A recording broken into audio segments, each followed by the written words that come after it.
ಬೆಂಗಳೂರು ಕರ್ನಾಟಕದ ಭೌಗೋಳಿಕ ರಾಜಧಾನಿ ಆದರೆ ಧಾರವಾಡನವ್ರು ಹೇಳ್ತಾರೆ ನಾವು ಸಾಂಸ್ಕೃತಿಕ ರಾಜಧಾನಿ ಒಪ್ಪಿಕೊಂಡಿವಿ.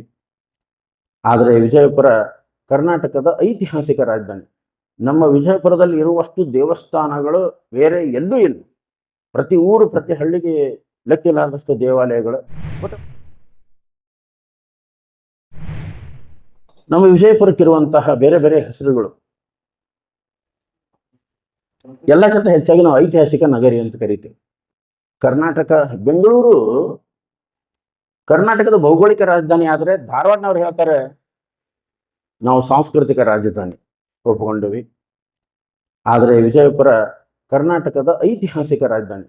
ನಮ್ಮ ವಿಜಯಪುರದಲ್ಲಿ ಇರುವಷ್ಟು ದೇವಸ್ಥಾನಗಳು ಬೇರೆ ಎಲ್ಲೂ ಇಲ್ಲ. ಪ್ರತಿ ಊರು ಪ್ರತಿ ಹಳ್ಳಿಗೆ ಲೆಕ್ಕಿಲಾದಷ್ಟು ದೇವಾಲಯಗಳು. ಬಟ್ ಅವು ನೆಗ್ಲೆಕ್ಟ್ ಆಗ್ಯಾವ, ದಾಖಲೆ ಆಗಿಲ್ಲ. ಆದರೂ ನಮ್ಗೆ ಅದರ ಬಗ್ಗೆ ಸರಿಯಾಗಿ ಜ್ಞಾನ ಆಗಿಲ್ಲ. ಕರ್ನಾಟಕದ ಐತಿಹಾಸಿಕ ಇತಿಹಾಸ ಎಲ್ಲಿಂದ ಪ್ರಾರಂಭ ಆಗ್ತದೆ? ರಾಮಾಯಣದ ದಂಡಕಾರಣ್ಯದ ಭಾಗ ನಮ್ಮ ವಿಜಯಪುರ ಜಿಲ್ಲೆ ಆಗಿತ್ತು ಅನ್ನೋದು ಗೊತ್ತಾಗ್ತದೆ. ಇವತ್ತಿನ ಆಲಮಟ್ಟಿ ಭಾಗ ದಂಡಕಾರಣ್ಯದ ಭಾಗ. ಕಿಷ್ಕಿಂದೆ ರಾಮ ಬಂದಿದ್ದ, ಹನುಮಂತ ಸಿಕ್ಕಿದ್ದು, ಇವೆಲ್ಲ ನಿಮಗೆ ಗೊತ್ತಿರುವಂಥ ವಿಚಾರ. ದಕ್ಷಿಣದ ವಾರಣಾಸಿ ವಿಜಯಪುರದೊಳ್ಳಂತ ಶಾಸನ ಹೇಳುತ್ತೆ, ಯಲನ ಚಾಲುಕ್ಯರ ಕಾಲದ ಶಾಸನಗಳು. ವಾರಣಾಸಿ ಅಂತ ಯಾಕೆ ನಮ್ಮ ವಿಜಯಪುರಕ್ಕೆ ಅಂದರೆ, ಉತ್ತರ ಭಾರತದಲ್ಲಿ ವಾರಣಾಸಿ ಒಂದು ಪ್ರಸಿದ್ಧ ಶೈವ ಕೇಂದ್ರ. ಇಲ್ಲೂ ದ್ವಾದಶ ಲಿಂಗಗಳು ಇದ್ದು 12 ಜ್ಯೋತಿರ್ಲಿಂಗಗಳ ಪ್ರತಿಯಾಗಿ ಆ ಕಾರಣಕ್ಕಾಗಿ ಇದನ್ನು ದಕ್ಷಿಣದ ವಾರಣಾಸಿ ವಿಜಯಪುರ ಅಂತ ಕರೆದ್ರು. ಹಾಗೆಯೇ ರಾಯ ರಾಜಧಾನಿ ವಿಜಯಪುರದೊಳ್ಳಂತ ಶಾಸನದಾಗ ಬರ್ತಾವೆ. ರಾಜಧಾನಿ ಯಾವಾಗೂ ಆಗಿರಲಿಲ್ಲ, ಇದು ಆದಿಲ್ಶಾಹ ಕಾಲದಲ್ಲಿ ಮಾತ್ರ ರಾಜಧಾನಿ ಆಗಿತ್ತು. ಹಾಗಾದರೆ ರಾಯ ರಾಜಧಾನಿ ಅಂತ ಯಾಕೆ ಕರೆದ್ರು ಶಾಸನದಲ್ಲಿ ಅಂದರೆ, ಕಲಬುರ್ಗಿಯವ್ರು ಹೇಳ್ತಾರೆ. ಬಹುಶಃ ಅವರ ಮಾರ್ಗ ನೀವು ಯಾಕೆ ಓದಿರೋ ಗೊತ್ತಿಲ್ಲ. ಕೇಂದ್ರ ಸಾಹಿತ್ಯ ಅಕಾಡೆಮಿ ಬಂದಿದ್ದು ಕಲಬುರ್ಗಿಯವರಿಗೆ ಮಾರ್ಗ ಕೃತಿಯಲ್ಲಿ. ನನಗೆ ಈ ನಾಗಚಂದ್ರ ವಿಜಯಪುರ ಹೆಸರಿನ ಬಗ್ಗೆ ಕಲಬುರ್ಗಿಯವ್ರದ್ದು ವಿಷಯನ ನಾನು ಓದಿ ರೆಫರೆನ್ಸ್ ಮಾಡಿರುವಂಥದ್ದು. ಅವ್ರು ಹೇಳ್ತಾರೆ, ಅರಸ ಎಲ್ಲೇ ನಿಂತು ಆಜ್ಞೆ ಮಾಡಿದರೆ ಅದನ್ನು ತಾತ್ಕಾಲಿಕ ರಾಜಧಾನಿ ಅಂತ ಕರಿಬಹುದು.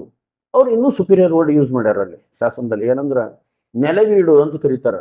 ನೆಲವೀಡು ಅಂದರೆ ಅರಸ ಎಲ್ಲಿ ನಿಂತರೂ ಅರಸ ಅಲ್ಲಿ ಆಜ್ಞೆ ಮಾಡಬಹುದು.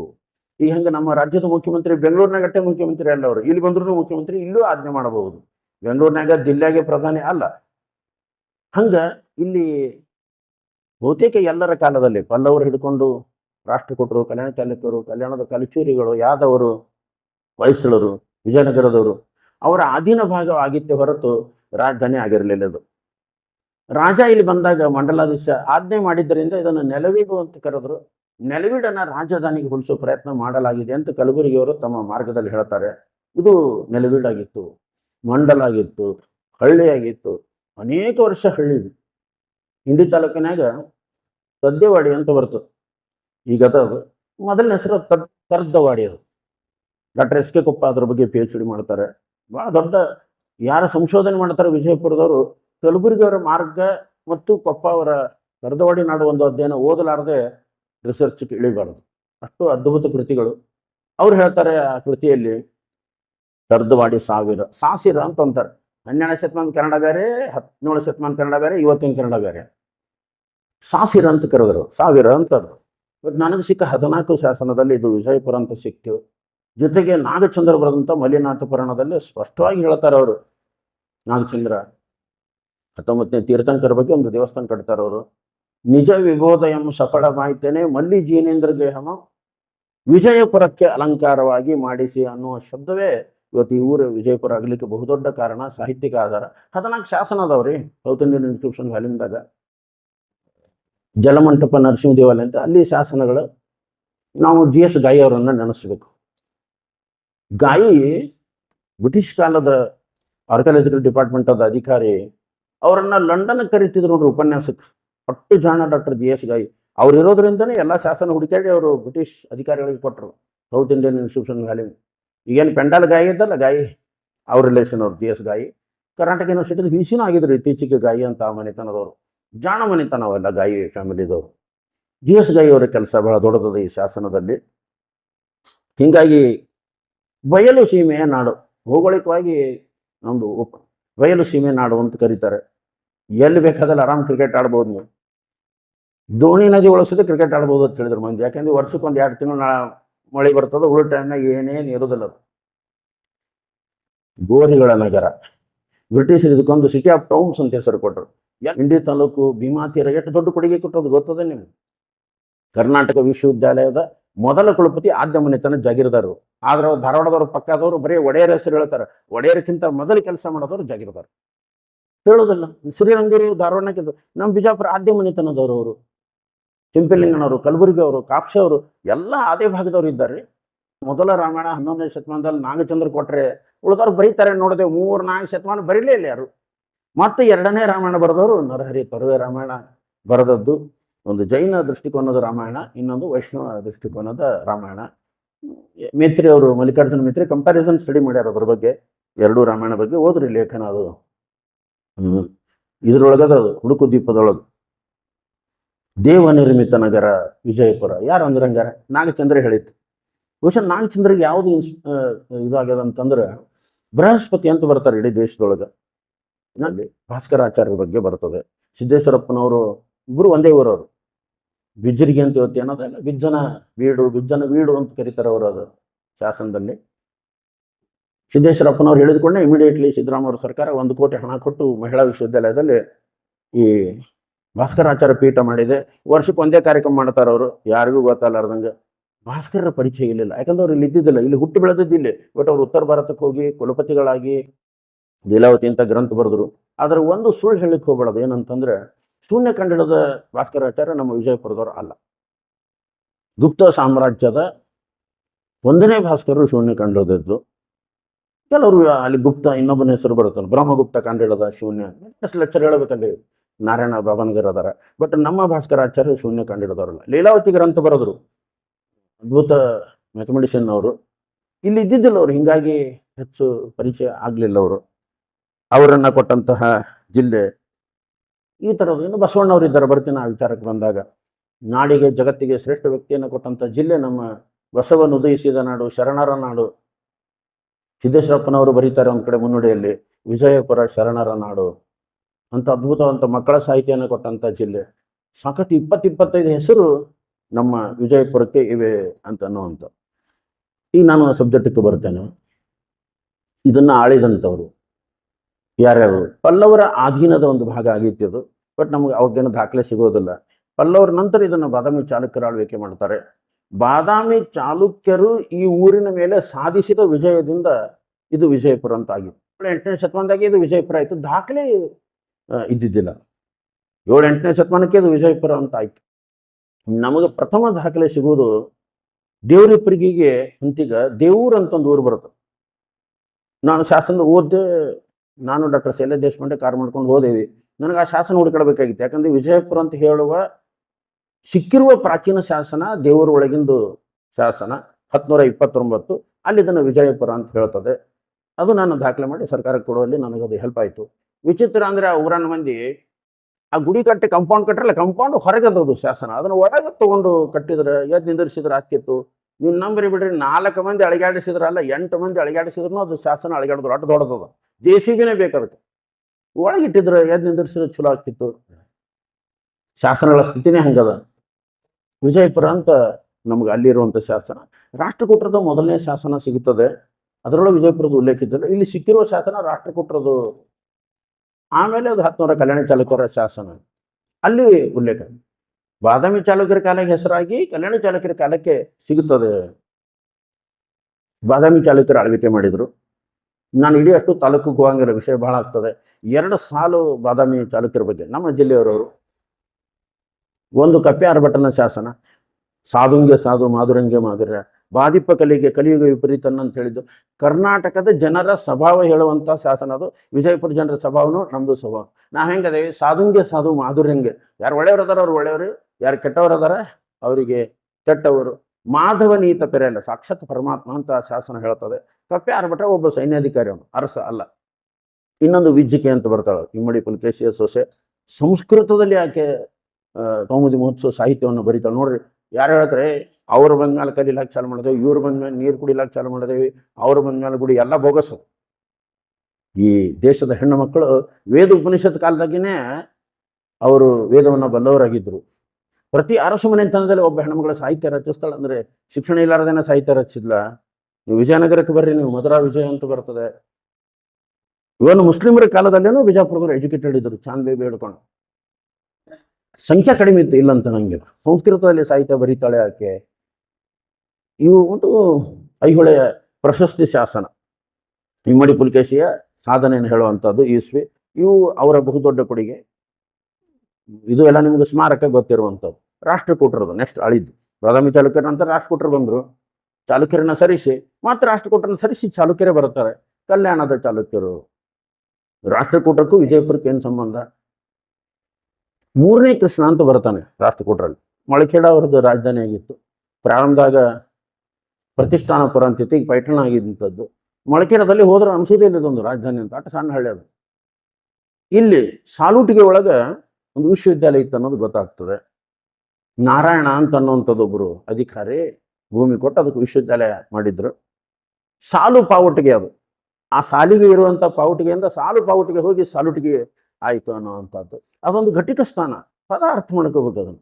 ಅಗ್ರಹಾರ ಅಂದರೆ ಪ್ರಾಥಮಿಕ ಶಾಲೆ ಇತ್ತು. ಘಟಿಕ ಸ್ಥಾನ ಅಂದರೆ ಉನ್ನತ ಶಿಕ್ಷಣ ಕೇಂದ್ರ. ಕಂಚು ಘಟಿಕ ಸ್ಥಾನ. ಇವೆಲ್ಲ ಘಟಿಕ ಸ್ಥಾನಗಳು ಹೈಯರ್ ಎಜುಕೇಷನ್ ಸೆಂಟರ್. ಅದಕ್ಕೆ ಇವತ್ತಿಗೂ ನಾವು ಘಟಿಕೋತ್ಸವ ಅಂತ ಆಚರಿಸ್ತೇವೆ. ಹೈಯರ್ ಎಜುಕೇಷನ್ ಸೆಂಟರ್ ಇದ್ರೆ ಮಾತ್ರ ಘಟಿಕ ಅಂತರ ಶಾಲೆ ಆಗಿ ವಿಶ್ವವಿದ್ಯಾಲಯ ಇತ್ತದು. ಶಾಸನ ಹೇಳ್ತದೆ ಅದಕ್ಕೆ, ದಾನ ಭೂಮಿ ದೊಡ್ಡದು ಘಟಿಕ ಸ್ಥಾನ ಅದು. ನಳಂದ, ವಿಕ್ರಮಶೀಲ, ತಕ್ಷಶಿಲ, ಕಂಚಿ ಇವೆಲ್ಲ ವಿಶ್ವವಿದ್ಯಾಲಯ. ಹಾಗೇನೇ ಇದೊಂದು ವಿಶ್ವವಿದ್ಯಾಲಯ ಇತ್ತು.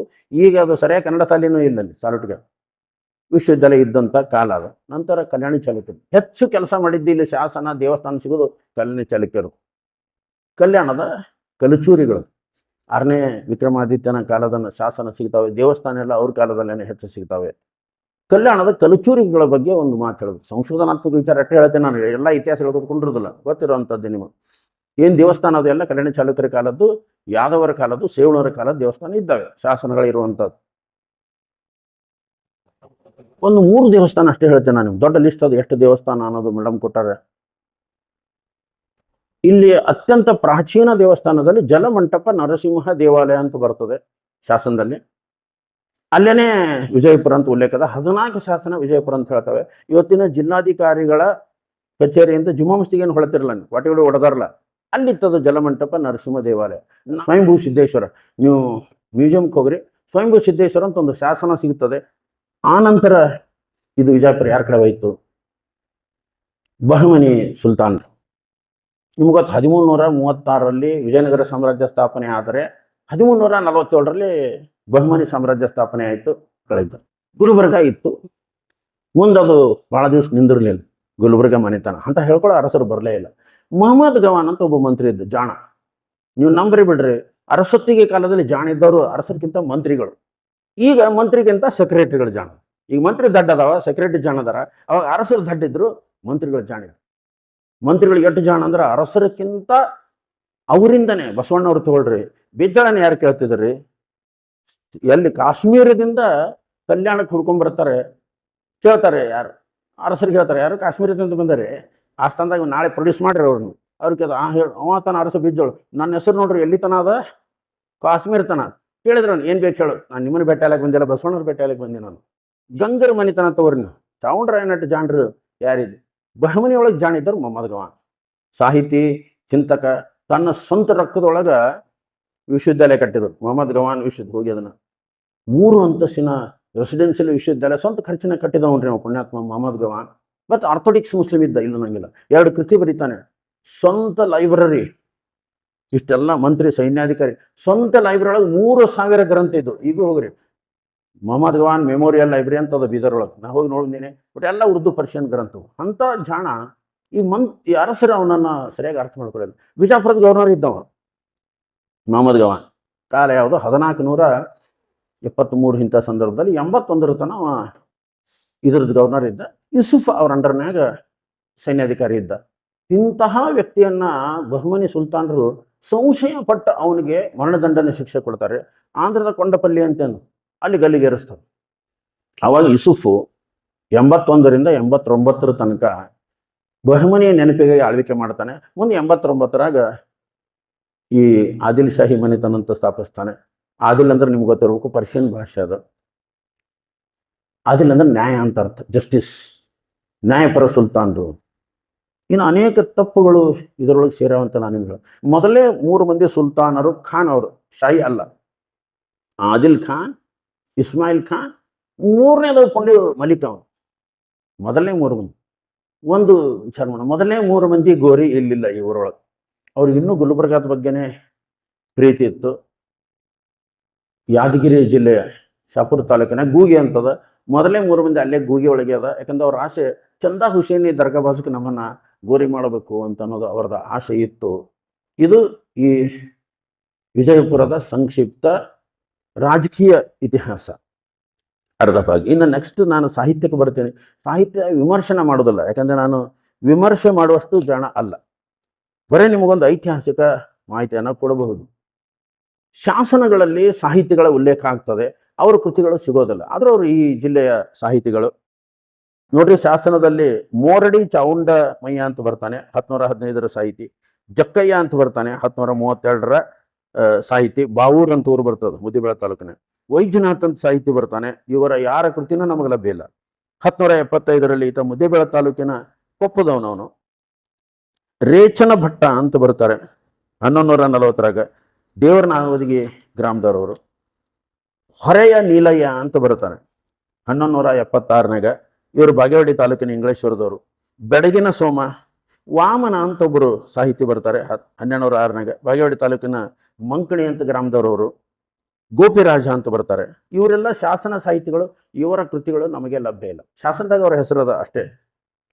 ನಮಗೆ ಸಿಗೋದು ಹೆಸರು ಮತ್ತು ಕೃತಿಗಳಂದ್ರೆ ಅಭಿನವ ಪಂಪ ನಾಗಚಂದ್ರ.